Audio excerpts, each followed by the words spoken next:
The sound of Marcus Chen's body hitting the mat echoed through the dojo like a gunshot. One moment, the self-proclaimed third-degree black belt was smirking, circling Jasmine Crawford with the confidence of a man who had never lost a sparring match in his own studio. The next moment, Marcus Chen was flat on his back, staring at the ceiling, gasping for air like a fish yanked from water. 27 students stood frozen in absolute silence. Parents who had been recording on their phones lowered their devices with trembling hands. The assistant instructors exchanged looks of pure confusion, their mouths hanging open, their minds struggling to process what their eyes had just witnessed. But what happened in those few brutal seconds was more than just a fight. What happened was the complete destruction of a lie that Marcus Chen had been living for 8 long years. And the woman who destroyed it? Jasmine Crawford hadn't even broken a sweat. She stood over him with her hands relaxed at her sides, her breathing steady, her expression calm. She was still wearing her jeans and silk blouse. She looked like she had just finished a casual stroll through a park, not like she had just dropped a man who claimed to be a martial arts master. But to understand how this moment came to be, to understand why a so-called master ended up gasping on his own mat while his entire reputation crumbled around him, we need to go back 3 weeks. Back to the moment Jasmine Crawford first walked through those dojo doors with no intention of fighting anyone.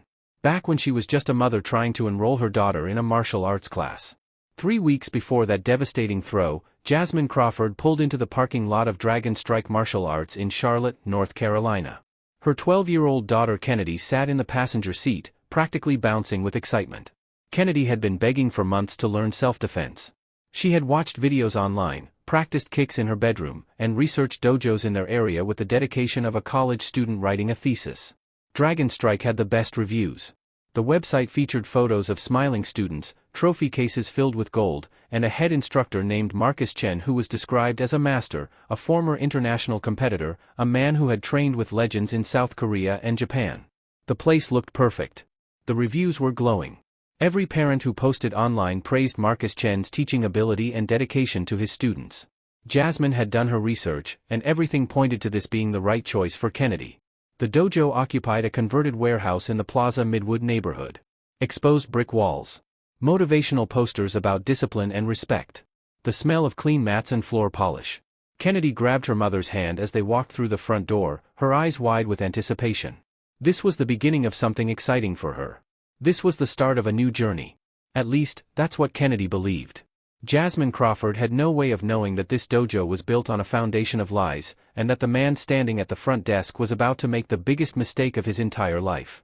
Marcus Chen stood behind the reception counter with his arms crossed over a chest he clearly spent hours sculpting at the gym. His black belt hung around his waist, worn just loose enough to look casual, just tight enough to remind everyone in the room of his supposed rank. He had the posture of a man who believed himself to be superior to everyone around him. When Jasmine and Kennedy approached, Marcus looked up from his phone. His eyes traveled slowly over Jasmine's body, starting at her natural hair, moving down her corporate blazer, pausing at her curves, and finally landing on her face with an expression that made Jasmine's jaw tighten. It was the kind of look that reduced a woman to an object. The kind of look that dismissed her intelligence before she even opened her mouth. The kind of look Jasmine Crawford had dealt with from men like Marcus Chen her entire life. Before Jasmine could explain why she was there, before she could even introduce herself or her daughter, Marcus spoke. "We have a women's cardio kickboxing class on Thursday nights," he said, his tone dripping with condescension. "Real popular with the moms." Kennedy tugged her mother's sleeve nervously, sensing the tension but not fully understanding it. Jasmine didn't move. Jasmine didn't flinch. She had spent 38 years learning how to handle men who looked at her and saw nothing but a 5'6" black woman in professional clothing. Men who assumed her natural hair and her soft voice meant she was weak. Men who believed she was decorative, passive, out of her depth in spaces they controlled. Jasmine had handled men like this in boardrooms, in courtrooms, in corporate offices where she was the only black face at the table. She knew how to keep her composure when everything inside her wanted to react. "I'm here to enroll my daughter in your youth program," Jasmine said, her voice level and controlled. "The one that teaches actual martial arts." Something flickered in Marcus's eyes. Surprise, maybe. Or irritation that she hadn't accepted his suggestion and walked away. His smile remained on his face, but it didn't reach his eyes. It was the smile of a man who wasn't used to being challenged, especially not by women, and especially not by black women. He processed Kennedy's registration slowly, making them wait while he typed with exaggerated focus on his computer. During the process, he mentioned twice that the youth classes were pretty intense and not for everyone. He suggested that Kennedy might want to start slow and build up her confidence first. The subtext of his words was clear even if he never said it directly. Girls like Kennedy, black girls from suburban families with professional mothers, didn't belong in his serious classes. They belonged in cardio kickboxing with the other moms. Jasmine paid the registration fee without comment. She signed the forms without argument. She smiled politely and thanked Marcus for his time. But as she turned to leave, her eyes caught something on the wall behind the front desk. Among the tournament photos and framed certificates, there was a picture of Marcus Chen receiving his black belt. The date on the certificate next to it read 2016. But in the photograph, Marcus was wearing a brown belt. Not the red belt that should have preceded black in traditional Taekwondo ranking progression. Jasmine had trained for 15 years before a devastating injury forced her to stop competing. She knew exactly what a legitimate promotion progression looked like. And what she saw on that wall didn't add up. She said nothing. She filed the detail away in her mind. And she walked out of that dojo with her daughter's hand in hers, already planning to watch Marcus Chen very carefully in the weeks ahead. Over the next 3 weeks, Kennedy attended classes every Tuesday and Thursday evening while Jasmine sat in the observation area with the other parents. Most mothers scrolled through their phones or chatted quietly with each other, barely watching what happened on the mat. But Jasmine watched everything. She watched Marcus Chen drill students in forms that looked impressive to untrained eyes but lacked the subtle precision of authentic technique. The stances were slightly off. The hip rotation on kicks was incomplete. The hand positions during blocks were sloppy in ways that would get a student hurt in real combat. To anyone who didn't know martial arts, Marcus looked like a master. To Jasmine Crawford, he looked like a man who had learned from YouTube videos and weekend seminars, not from years of dedicated training under legitimate instructors. She watched Marcus spar with students regularly. He always won. He always dominated. He moved around the mat with theatrical flair, throwing flashy kicks and dramatic combinations that made the parents gasp and applaud. But Jasmine noticed something crucial. Marcus never sparred with anyone who might actually challenge him. The athletic teenagers with natural ability? He paired them with each other, never with himself. The adult students who had experience in other sports? He found reasons to exclude them from sparring sessions. The former college athletes who joined the dojo? They mysteriously never advanced past the beginner classes where sparring wasn't allowed. Marcus Chen had created a system where he could perform dominance without ever facing real competition. He chose his opponents the way a magician chooses audience volunteers, picking only those who would make him look good. Jasmine watched how Marcus spoke to his students, and she began to notice patterns in his language. Certain phrases came up again and again, always delivered with the same arrogant tone. "In my dojo, I am the master. What I say goes." He said this whenever a student questioned a technique or asked for clarification. Questions were not welcome. Obedience was required. "I trained with legends in South Korea and Japan. You'll never find an instructor like me anywhere in Charlotte." He said this during every introductory class, making sure new students understood how lucky they were to be in his presence. Real martial artists don't ask questions. They follow orders and trust their instructor. He said this to a teenage girl who asked why a certain kick was performed differently than what she had seen in competition videos. Her question was legitimate. His response was designed to silence her. "You should be grateful to learn from someone of my caliber." He said this to a father who expressed concern about the cost of monthly dues. The father apologized and paid immediately. Jasmine wrote these phrases down in her phone after each class. She documented the dates and contexts. She was building a record, though she wasn't yet sure what she would do with it. 3 incidents during those 3 weeks stood out in Jasmine's mind. The first involved a 16-year-old boy named Derek who had been training at Dragon Strike for 2 years. Derek had natural talent. His forms were crisp. His kicks had power. During practice sparring with other students, he moved with an instinct that couldn't be taught. One evening after class, Derek approached Marcus with a respectful bow. "Sensei, I was wondering if I could spar with you sometime. I think it would really help me improve." The other students turned to watch. A few parents looked up from their phones. Marcus's smile tightened almost imperceptibly. "You're not ready yet," Marcus said, his voice carrying that familiar condescending tone. "Maybe next year, when you've matured a little more." Derek's shoulders slumped. He bowed again and walked away, but Jasmine saw the confusion in his eyes. He had been training for 2 years. He was one of the best students in the dojo. How was he not ready? The truth, which Jasmine understood clearly, was that Derek was too good. A sparring match between Derek and Marcus might not go the way Marcus wanted. And Marcus would never risk being exposed in front of his paying customers. The second incident involved a white man in his 40s named Brian who had wrestled competitively in college. Brian had enrolled his son in the youth program and occasionally stayed to watch classes. One evening, Marcus was demonstrating ground defense techniques that were, frankly, terrible. Anyone with basic grappling knowledge could see that the positions he taught would get a student choked unconscious in seconds. Brian raised his hand politely. "Excuse me, I have some experience with ground fighting from my wrestling days. Would you like me to demonstrate some alternatives that might help the students?" The room went quiet. Marcus's face hardened. "We don't do that backyard wrestling stuff here," Marcus said, his voice cold. "This is a traditional martial arts academy. We focus on discipline and technique, not rolling around on the ground like animals." Several parents shifted uncomfortably in their seats. Brian's face reddened with embarrassment. He nodded once, gathered his son's gear, and left before class ended. He never came back to Dragon Strike martial arts. His son was withdrawn from the program the next day. Jasmine added this incident to her notes. The third incident hit closer to home. A black woman named Denise had recently joined the adult program. Denise was in her 30s, fit and confident, with 8 years of military service that included extensive combatives training. She knew how to fight. She had used those skills in real situations overseas. During her second class, Marcus assigned Denise to the beginner women's group, where students practiced basic punches on foam pads. Denise approached Marcus after the warm-up. "I have experience with hand-to-hand combat from my time in the army," she explained respectfully. "I was hoping to join the intermediate or advanced class instead." Marcus looked her up and down with that same dismissive expression Jasmine recognized from her first day in the dojo. "Military training is different," he said slowly, as if explaining something to a child. "You need to learn proper technique from the ground up. Everyone starts at the beginning here, no matter what they think they know." Denise's jaw tightened, but she said nothing. She participated in the beginner class that day, holding pads for women who had never thrown a punch in their lives. She didn't come back for the next class. Or the one after that. Jasmine never saw her at Dragon Strike again. Another competent person pushed out. Another potential threat eliminated. Marcus Chen's kingdom remained safely unchallenged.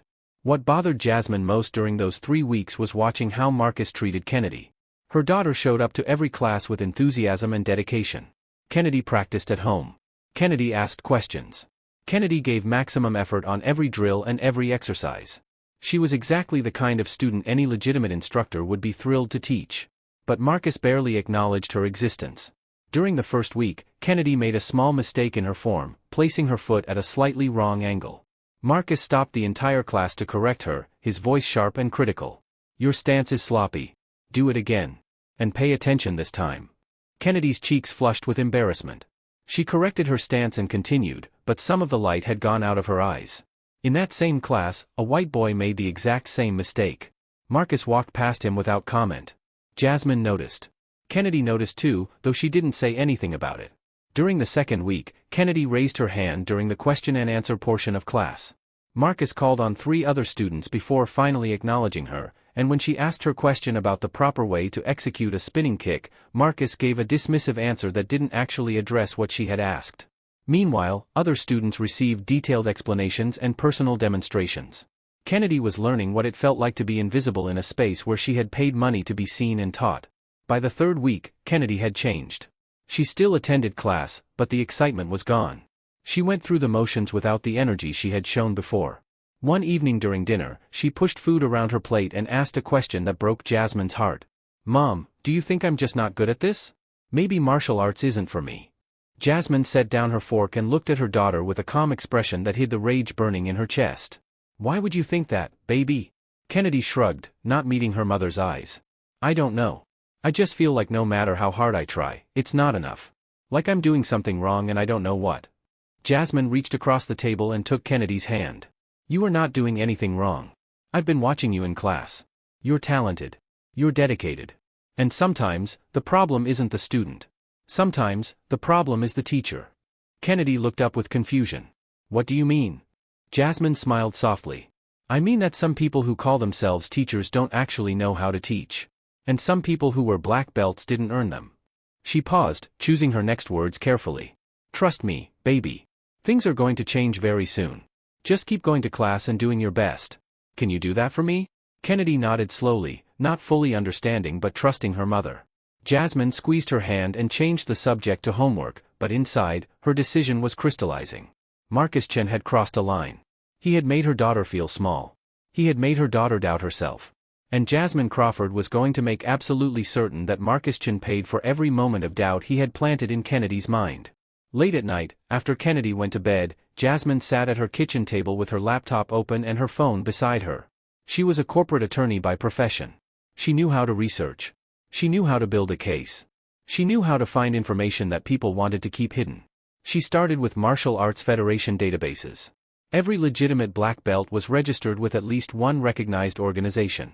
Testing records were documented. Promotion dates were tracked. Instructor certifications were verified. She searched for Marcus Chen's name in every major Taekwondo federation in the United States. Nothing. She expanded her search to international databases. Nothing. She searched for records of the competitions he claimed to have entered. Nothing. She contacted a colleague in Los Angeles who was still active in the martial arts community and asked about the legends Marcus claimed as teachers. Her colleague made some phone calls and reported back within 2 days. Nobody had ever heard of Marcus Chen. No one in the legitimate martial arts world knew his name. The picture became clearer with every piece of information Jasmine uncovered. Marcus Chen was not a third-degree black belt. According to the one legitimate record she finally found, buried in an old regional tournament registration from 2014, Marcus had competed as a second-degree brown belt. He never advanced past that rank. He never completed the rigorous testing required for black belt certification. He had simply purchased a black belt online and invented a story to go with it. The dojo he claimed to have run before Dragon Strike? It was actually a failed personal training business with no martial arts component. The international competitions he bragged about? Pure fiction. The legendary instructors he claimed to have studied under? They had never met him. Everything about Marcus Chen's martial arts credentials was a lie. He was a fraud wearing a costume, performing a role, taking money from families who trusted him to teach their children. Jasmine saved every piece of evidence she found. Screenshots of databases. Email confirmations from federations. Statements from her contacts in the martial arts community. She built a file as carefully as she would build a legal case. The evidence was overwhelming and undeniable. She could have exposed him immediately. She could have pulled Kennedy from the program that very night, filed complaints with consumer protection agencies, and posted the evidence on social media for the world to see. But Jasmine knew that wasn't enough. Men like Marcus Chen didn't just need to be exposed. They needed to be humbled.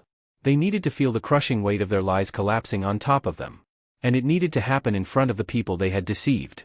It needed to happen publicly, visibly, unforgettably. The dojo's monthly family night demonstration was coming up in 5 days. Marcus loved these events. He loved being the center of attention. He loved showing off for parents. And his favorite part of every family night was the sparring challenge, where he invited parents to step onto the mat and face him in light contact sparring. He always chose his targets carefully, picking people who looked intimidated, people who would decline and look weak, or people who would accept and be easily dominated. Jasmine knew exactly what was going to happen at that family night. Marcus was going to challenge her. She had seen the way he looked at her when he thought she wasn't watching. She had noticed the way his eyes lingered on her with that mixture of contempt and superiority. He was going to call her out in front of Kennedy, in front of all the parents, expecting her to either refuse and be embarrassed or accept and be humiliated. He had no idea who he was dealing with. And that was exactly how Jasmine wanted it.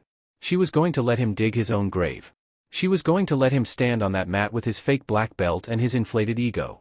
She was going to let him throw the first strike. And then Jasmine Crawford was going to show every person in that room exactly what a real martial artist looked like. Before Jasmine Crawford became a corporate attorney in Charlotte, before she married her husband David and had Kennedy, before the business suits and the board meetings and the corner office with the view of the city skyline, there was another version of Jasmine Crawford. A version that most people in her current life knew nothing about. A version that Marcus Chen could never have imagined existed when he looked at the quiet woman sitting in his observation area wearing silk blouses and taking notes on her phone. The Jasmine Crawford of 15 years ago was a warrior. She had started training in Taekwondo at the age of 8, dragged to her first class by an aunt who believed every black girl needed to know how to defend herself in a world that wouldn't always protect her. By the age of 12, Jasmine was competing in local tournaments. By 15, she was winning regional championships. By 18, she had caught the attention of Master Kim in Los Angeles, one of the most respected Taekwondo instructors in the entire country. Master Kim had trained Olympic athletes. Master Kim had produced world champions. Master Kim did not accept students easily, and he certainly did not offer scholarships to young black women from modest backgrounds without good reason. But he saw something in Jasmine Crawford that he rarely saw in anyone. He saw raw talent combined with unshakable discipline. He saw a fighter who would train until her body gave out and then train some more. He saw a young woman who treated martial arts not as a hobby but as a calling. Jasmine moved to Los Angeles at 19 to train under Master Kim full-time. For the next 6 years, martial arts was her entire life. She trained 6 days a week, sometimes 8 hours a day. She learned forms that most American practitioners never saw. She sparred with fighters who had competed at the highest international levels. She absorbed knowledge like a sponge, always hungry, never satisfied, always pushing herself to be better than she was the day before. The results spoke for themselves. Jasmine Crawford became a 3-time national champion in Taekwondo. She won gold medals at international competitions in Canada, Mexico, and Germany. Her name was spoken with respect in martial arts circles across the country. Sports journalists wrote articles about her. Younger fighters asked for her autograph at tournaments. Master Kim called her his finest student, and coming from a man who had trained Olympic medalists, that meant everything. Jasmine was on track for the Olympic team. She was 25 years old, in the best shape of her life, and nothing seemed capable of stopping her rise. The qualifying tournament was 8 months away. She trained harder than ever, pushing her body to limits that would have broken most people. She was so close to achieving her ultimate dream. She could almost taste it. The injury happened during a championship match in San Diego. Jasmine was winning, dominating her opponent with the precision and power that had made her famous.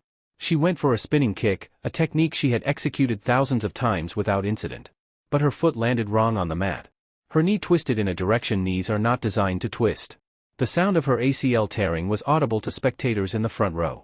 Jasmine collapsed on the mat, clutching her knee, knowing immediately that something catastrophic had happened. The ambulance ride was a blur. The surgery took 4 hours. The recovery took 18 months. The doctors told her she would walk normally again. They told her she could live a full, active life. But competitive fighting at the elite level? That was over. Her Olympic dream died on an operating table in a San Diego hospital, and no amount of physical therapy could bring it back. The hardest part was not the pain. Jasmine could handle pain. She had trained through injuries before, pushed through exhaustion, competed with bruised ribs and sprained ankles. The hardest part was watching others compete while she sat on the sidelines. The hardest part was seeing younger fighters achieve the goals she had been forced to abandon. The hardest part was accepting that the identity she had built for 20 years was gone. She was no longer Jasmine Crawford, champion. She was just Jasmine Crawford, former athlete. She grieved her competitive career the way people grieve deaths. She went through denial, anger, bargaining, depression. The acceptance came slowly, painfully, over the course of years. She returned to school, earned her law degree, built a new career as a corporate attorney. She met David, fell in love, got married, had Kennedy. She created a new life that was full and meaningful and successful by any measure. But she never stopped training. 3 mornings a week, before Kennedy woke up for school, Jasmine went to a private gym where she had arranged access outside of normal hours. She worked the heavy bag until her knuckles ached.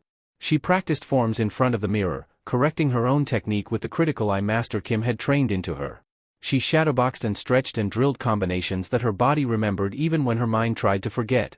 Her knee had healed as well as it ever would. She couldn't compete at the elite level anymore, but she could still fight. Her technique remained razor sharp. Her timing was still impeccable. Her muscle memory was permanent, etched into her nervous system by tens of thousands of hours of practice. She could still execute every throw, every sweep, every strike that had made her a champion. She just couldn't do it in a tournament anymore. That part of her life was over. Or so she had believed until Marcus Chin looked her up and down like she was nothing and told her to try the cardio kickboxing class with the other moms. The night before family night, Jasmine stood in her bedroom looking at herself in the mirror. She had laid out her outfit for the next day. Not workout clothes. Not a dobok or training gear. Just jeans and a simple blouse. The same kind of outfit she wore to Kennedy's school events. The same kind of outfit that made her look like any other suburban mom. She wanted Marcus to underestimate her completely. She wanted him to see exactly what he expected to see. A soft, passive, decorative woman who didn't belong on his mat. She wanted his surprise to be total when she showed him who she really was. Kennedy appeared in the doorway, already in her pajamas, ready for bed. "Mom, are you nervous about tomorrow?" Jasmine turned and smiled at her daughter. "No, baby. I'm actually looking forward to it." Kennedy tilted her head with curiosity. "You seem different tonight. Like you're excited about something." Jasmine walked over and kissed her daughter's forehead gently. "Tomorrow, I'm going to show you something important. About never judging people by how they look. About what real strength looks like. And about what happens to people who build their lives on lies. Kennedy didn't fully understand, but she nodded and hugged her mother goodnight. As Jasmine watched her daughter walk to her room, she felt a calm certainty settle over her. Marcus Chen had spent 8 years pretending to be something he wasn't. Tomorrow, in front of every student and parent who had ever trusted him, his pretense would end. The mat never lies. And neither would Jasmine Crawford. Friday evening arrived with the kind of perfect autumn weather that made people want to be outside, but the parents and students of Dragon Strike martial arts gathered inside the converted warehouse instead, filling the observation area with excited chatter and the glow of phone screens. Family night was always well attended. Parents loved watching their children demonstrate what they had learned. Students loved showing off for their families. The dojo was decorated with banners celebrating achievement and discipline, words that would soon ring hollow in this space. Jasmine arrived with Kennedy at exactly 6:30, 15 minutes before the demonstrations were scheduled to begin. She wore her jeans and blouse as planned, looking like every other mother in the room. She carried a small purse with her phone inside, the phone that contained screenshots of martial arts registries and email confirmations from federations and everything she needed to destroy Marcus Chen's carefully constructed lie. Kennedy was nervous but excited, wearing her white uniform with the yellow belt she had earned through genuine effort despite Marcus's neglect. Jasmine found seats in the front row of the observation area, positioning herself where Marcus would definitely see her, where he would definitely notice her when he scanned the crowd looking for his next victim. The demonstrations began promptly at 7. Students lined up by rank and performed forms for the audience. Parents applauded enthusiastically, phones held high to capture every moment. Kennedy's group performed a basic form that she executed flawlessly, her technique actually better than several students who outranked her. Jasmine clapped loudly, making sure Kennedy saw her pride. Marcus stood at the front of the room like a king surveying his kingdom. He wore his black belt prominently, the belt he had purchased online for less than $100, the belt that represented nothing but his own audacity. He corrected students publicly during the demonstrations, reinforcing his authority, reminding everyone that he was the master and they were merely students grateful for his wisdom. The board-breaking portion came next. Students took turns striking wooden boards held by assistant instructors. Some broke their boards cleanly. Others required multiple attempts. Marcus offered commentary on each attempt, praising some students effusively while offering others only lukewarm acknowledgement. When Kennedy's turn came, she approached the board with focus and determination. She took her stance, chambered her arm, and struck with perfect technique. The board snapped cleanly on her first attempt. The crack echoed through the room. Kennedy's face lit up with joy. She looked immediately to her mother, and Jasmine gave her a thumbs up and a wide smile. Marcus barely glanced at Kennedy's success before moving to the next student, a white boy whose board broke only on his third attempt. Marcus praised the boy's persistence and determination for a full 30 seconds. The sparring demonstrations followed the board breaking. Advanced students paired off and showed controlled combinations while Marcus provided commentary. The matches were choreographed more than competitive, designed to look impressive without anyone actually getting hurt.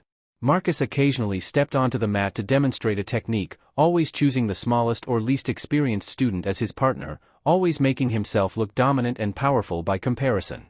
Jasmine watched with the practiced eye of someone who had competed at the highest levels of the sport. She saw every flaw in his technique. She saw the way his kicks lacked proper hip rotation. She saw how his stances were slightly too wide, how his guard dropped when he threw combinations, how his footwork was sloppy in ways that would get him destroyed against a real fighter. Marcus Chen was a performer, not a martial artist. He had learned just enough to fool people who didn't know better. But Jasmine knew better. The moment Jasmine had been waiting for arrived at exactly 8:15. Marcus stepped to the center of the mat and raised his hands for attention. The room fell quiet. And now, Marcus announced with theatrical flair, my favorite part of family night. He bounced on his toes and threw a few shadow punches, warming up for his performance. Anyone brave enough to spar with a black belt? Nervous laughter rippled through the crowd of parents. No one raised their hand. No one volunteered. This was exactly what Marcus expected. He would call someone out, they would decline or be humiliated, and he would look even more impressive by comparison. Just light contact, Marcus continued, his grin wide and confident. For fun. Come on, don't be shy. I promise I'll go easy on you. His eyes scanned the room slowly, searching for his target. His gaze passed over the fathers, most of whom looked away quickly. It passed over the mothers, most of whom suddenly became very interested in their phones. His eyes landed on Jasmine Crawford, sitting in the front row with her hands folded calmly in her lap. Something flickered across Marcus's face.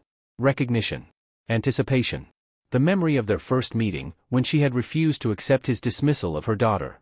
He pointed directly at her. "How about you? Kennedy's mom, right?" The room went silent. Every head turned to look at Jasmine.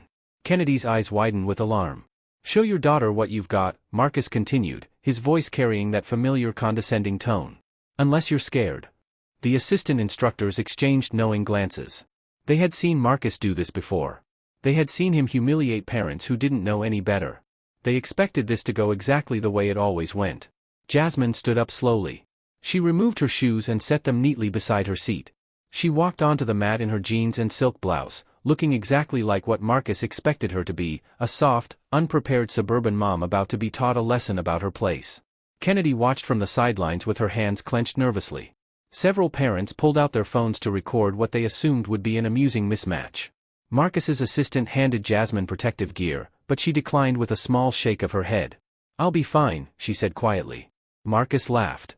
"Confident. I like that. Don't worry, I'm a professional. Light contact only." They faced each other on the mat. Marcus bowed with exaggerated formality, playing to his audience. Jasmine bowed with quiet precision, her movement efficient and controlled. Something about her posture made Marcus hesitate for a fraction of a second. Her weight was distributed perfectly. Her stance was balanced and ready. Her eyes were calm in a way that didn't match the situation. But Marcus dismissed his momentary doubt. He had seen what he wanted to see from the moment Jasmine first walked into his dojo. A black woman in corporate clothes. A suburban mom with natural hair. Someone soft. Someone passive. Someone who didn't belong in his world. His arrogance was about to cost him everything. "Whenever you're ready," Marcus said, bouncing on his toes with his hands up. He was still smiling, still performing, still more concerned with looking good than with reading his opponent.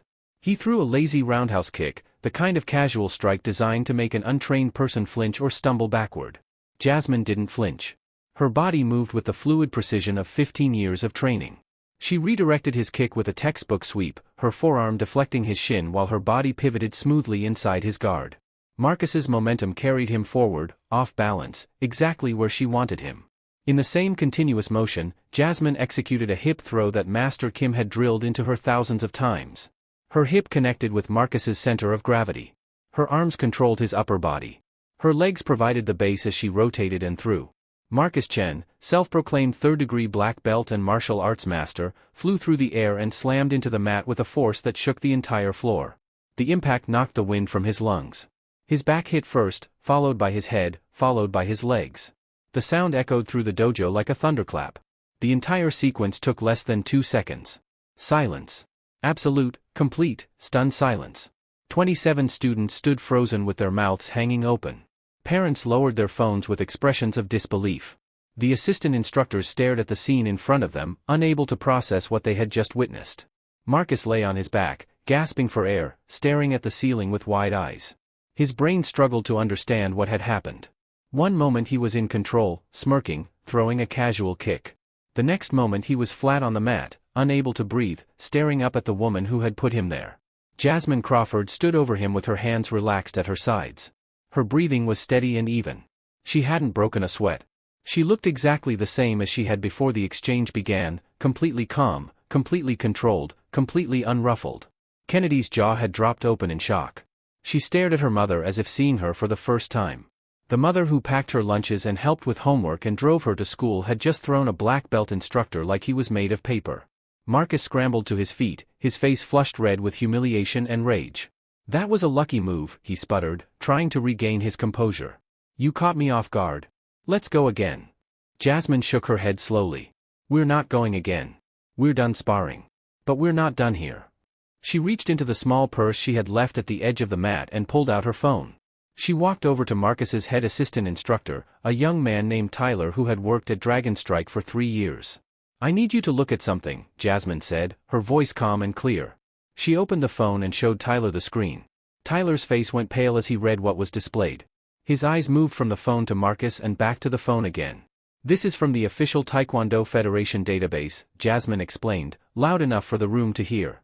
"Marcus Chen is listed as a second-degree brown belt. Not a third-degree black belt. There is no record of him ever testing for black belt certification with any legitimate organization." The room erupted in confused murmurs. Parents leaned forward, trying to see the phone screen. Students exchanged bewildered glances.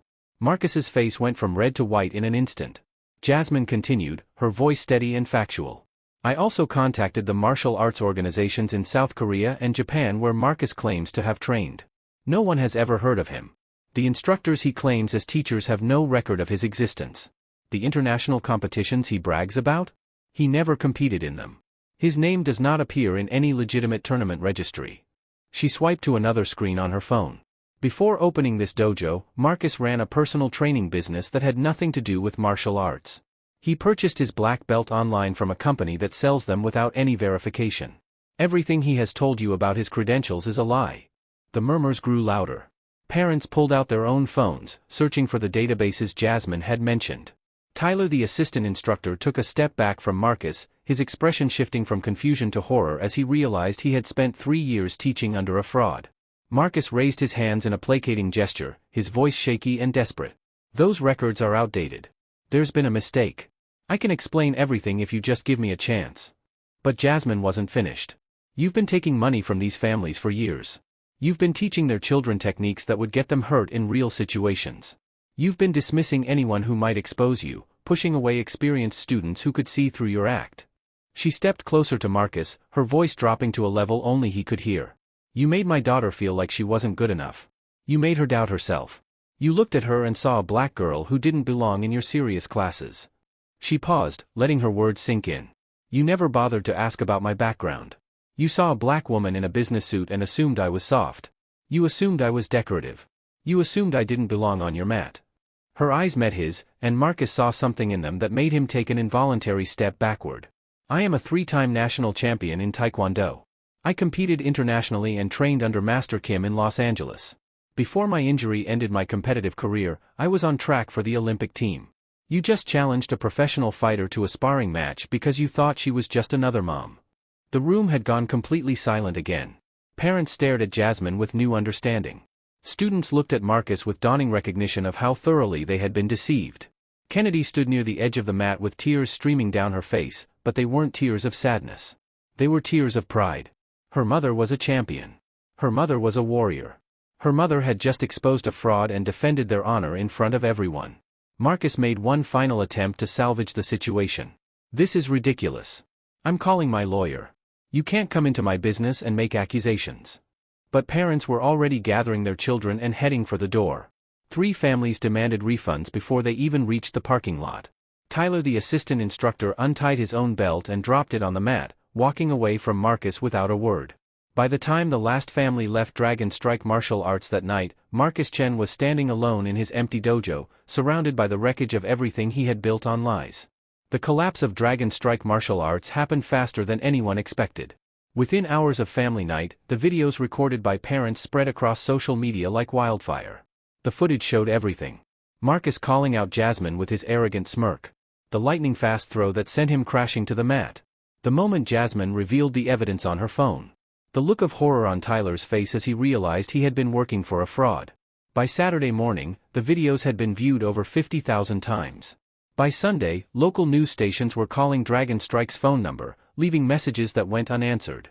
By Monday, a reporter was standing outside the locked doors of the dojo, filming a segment about fraudulent martial arts instructors and how parents could protect their children from similar scams. Marcus Chen did not return calls. Marcus Chen did not issue statements. Marcus Chen disappeared from Charlotte entirely, deleting his social media accounts and abandoning the dojo without even removing his personal belongings. The landlord found the space empty 2 weeks later, with unpaid rent and a pile of worthless certificates still hanging on the walls. The black belt Marcus had worn so proudly was discovered in a trash can near the back door, discarded like the lie it had always been. The news coverage expanded beyond Charlotte. A regional investigative team picked up the story and produced a segment called Belt Fraud, the Hidden Danger in Your Child's Martial Arts Class. The segment featured interviews with legitimate martial arts instructors who explained how to verify credentials. It included statistics about how common fake credentials were in the industry. It showed Marcus Chen's photograph alongside screenshots of the Federation databases that proved he had never earned his rank. Parents across the state watched the segment and started asking questions about their own children's instructors. Several other fraudulent schools were exposed in the following months, a ripple effect that began with one woman refusing to be dismissed and underestimated. The families who had trusted Dragon Strike came forward with their own stories. The father who had been mocked for his wrestling background gave an interview describing how Marcus had humiliated him publicly. The military veteran who had been forced into the beginner class spoke about the disrespect she had experienced. Parents described paying thousands of dollars over the years for instruction that was worthless at best and dangerous at worst. A class action lawsuit was filed against Marcus Chen, though no one expected to collect anything from a man who had fled with nothing but his shame. 3 months after family night, a new sign appeared on a building in the Plaza Midwood neighborhood. The building was smaller than the Dragon Strike warehouse had been, but it was clean and welcoming, with large windows that let in natural light and walls painted in warm, inviting colors. The sign read, Crawford Martial Arts Academy in bold letters, with a smaller line underneath, Excellence Through Integrity. Jasmine Crawford stood inside the empty training space on opening day, remembering the journey that had brought her to this moment. She had never planned to teach martial arts professionally. She had accepted that her competitive career was over and built a successful life in a completely different field. But watching Marcus Chen deceive families and damage children's confidence had awakened something in her that she thought had gone dormant. These students deserved better. These children deserved to learn from someone who had actually walked the path, who had earned every belt through years of genuine training and sacrifice. Kennedy was her first official student. The 12-year-old wore a brand new white belt, starting completely over from the beginning despite the months she had spent at Dragon Strike. Jasmine insisted on it. There would be no shortcuts in her academy. Every technique would be learned properly. Every belt would be earned through demonstrated skill and genuine progress. Kennedy accepted this requirement without complaint. She understood now why her mother had been so patient during those frustrating weeks at Dragon Strike. She understood that real strength often looked like quiet observation rather than loud performance. Tyler, Marcus Chen's former head assistant instructor, was her second student. He had approached Jasmine 2 weeks after the exposure, his head bowed with shame. I spent 3 years teaching under him, Tyler said, his voice heavy with regret. I thought I was learning real martial arts. I thought I was helping students. Everything I know is built on garbage. Jasmine studied him carefully before responding. That's not entirely true. You learned how to run a class. You learned how to communicate with students. You learned some techniques that are legitimate, even if Marcus didn't understand why they worked. She paused. The question is whether you want to keep building on a flawed foundation or start over and do it right. Tyler chose to start over. He became one of her most dedicated students, training with the humility of someone who had learned the cost of misplaced trust. Within a year, he earned his blue belt legitimately, and the certificate on the wall was registered with a real organization that verified every test and every promotion. The families who had been burned by Dragon Strike found their way to Crawford Martial Arts Academy. They came tentatively at first, still wounded by the betrayal they had experienced. But they found something different in Jasmine's school. They found an instructor who answered questions instead of silencing them. They found a curriculum based on proven techniques rather than theatrical performance. They found a community where every student was valued regardless of their background, their race, or their family's income level. The teenage boy Derek, who had been denied the chance to spar with Marcus because he was too talented, became one of Jasmine's advanced students. She sparred with him regularly, pushing him to improve, giving him the challenge he had been denied at Dragon Strike. Within 2 years, Derek won his first regional tournament, competing under the Crawford Academy banner. The military veteran Denise returned to martial arts at Jasmine's school.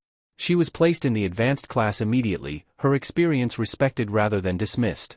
She eventually became an assistant instructor, specializing in teaching self-defense to women and trauma survivors. The community that had been damaged by Marcus Chen's lies became stronger through Jasmine Crawford's truth. When people asked Jasmine why she had waited 3 weeks before exposing Marcus, she always gave the same answer. Because I wanted to be absolutely sure. I wanted to document everything, to build a case that couldn't be denied or dismissed. And because men like that need to be humbled in front of the people they've been deceiving. It's not enough to expose a fraud quietly. The people who trusted him needed to see it happen. They needed that closure. She would pause before continuing. And honestly? He made my daughter doubt herself. He looked at her and decided she wasn't worth his attention because of what she looked like. That was never going to go unanswered. The lesson Jasmine taught her students went beyond kicks and punches and forms. She taught them that real strength was not about dominating others but about having the discipline to build genuine skill over time. She taught them that character mattered more than credentials, that how you treated people revealed who you truly were. She taught them that justice sometimes required patience, that the right moment to act was not always the first possible moment. Most importantly, she taught them never to underestimate anyone based on appearance.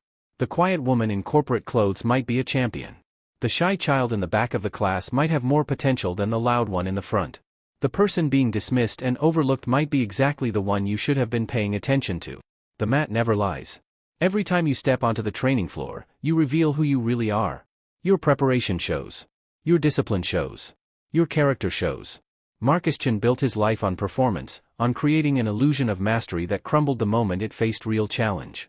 Jasmine Crawford built her life on truth, on decades of genuine training that could not be faked or purchased. When they met on that mat, only one of them was left standing. And it wasn't the one wearing the fake black belt. What would you have done in Jasmine's situation? Would you have exposed Marcus immediately, or would you have waited like she did? Have you ever been underestimated by someone who didn't know your true capabilities? Drop a comment below and tell me your story. I want to hear about the times people looked at you and saw less than what you are. Share this video with someone who needs to hear it.